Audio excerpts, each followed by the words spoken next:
మాజీ ఎమ్మెల్యే వంగవీటి రాధ మరోసారి కీలక నిర్ణయం తీసుకున్నారు.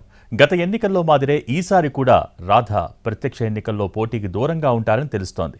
రాధా నిర్ణయం ఆయన అభిమానులను కొంత నిరాశకు గురిచేసినా రాధా నిర్ణయం అదేనని సమాచారం. వరుసగా రెండోసారి కూడా ప్రత్యక్ష ఎన్నికల్లో పోటీ చేయననే స్పష్టమైన సంకేతాలను రాధా ఇస్తున్నట్టు తెలుస్తోంది.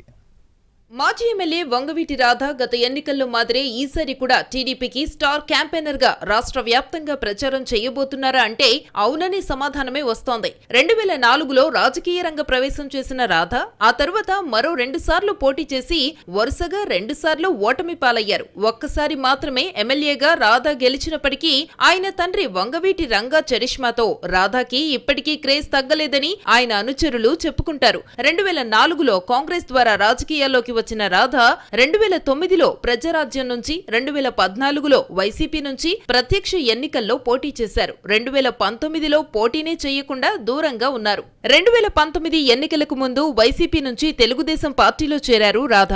ఆ ఎన్నికల్లో ఆయన పోటీ చేయకుండా రాష్ట్ర వ్యాప్తంగా ఉన్న పలు నియోజకవర్గాల్లో ప్రచారం చేశారు. రాధ తమ స్టార్ క్యాంపెయినర్ అని టీడీపీ ప్రకటించింది. 2019 ఎన్నికల్లో వైసీపీ అధికారంలోకి వచ్చిన తరువాత రాధాను వైసీపీలోకి తీసుకురావడానికి కొడాలి నాని, వల్లభనేని వంశీ వంటి నేతలు కీలక ప్రయత్నాలు చేసినా అవి ఫలించలేదు. ప్రస్తుతం ఎన్నికలు సమీపించిన రాధ టీడీపీలోనే కొనసాగుతున్నారు. టీడీపీ నుంచి కూడా రాధ విజయవాడ సెంట్రల్ లేదా విజయవాడ ఈస్ట్ నుంచి పోటీ చేయడానికి సిద్ధంగా ఉన్నారని ప్రచారం జరిగినా అక్కడ నుంచి కూడా తెలుగుదేశం పార్టీ తమ అభ్యర్థులను ప్రకటించింది. దీంతో రాధ ఏం చేస్తారనే చర్చ జరిగింది. రాధ పోటీ చేస్తారన్న స్థానాల్లో కూడా టీడీపీ అభ్యర్థుల ప్రకటనతో ఆయన ఏం చేస్తారనే చర్చకు రాధ పోటీ చేయటం లేదనేది సమాధానంగా మారుతోంది.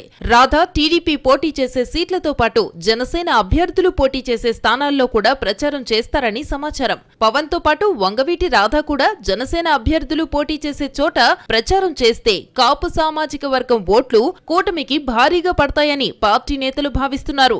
ఇప్పటికే నాదెండ్ల మనోహర్ తో భేటీ అయిన వంగవీటి రాధ ఎంపీ బాలశౌరితో కూడా భేటీ అవుతున్నారు. త్వరలోనే రాధ ప్రచారానికి రూట్ ప్లాన్ కూడా సిద్ధం చేస్తున్నారని సమాచారం.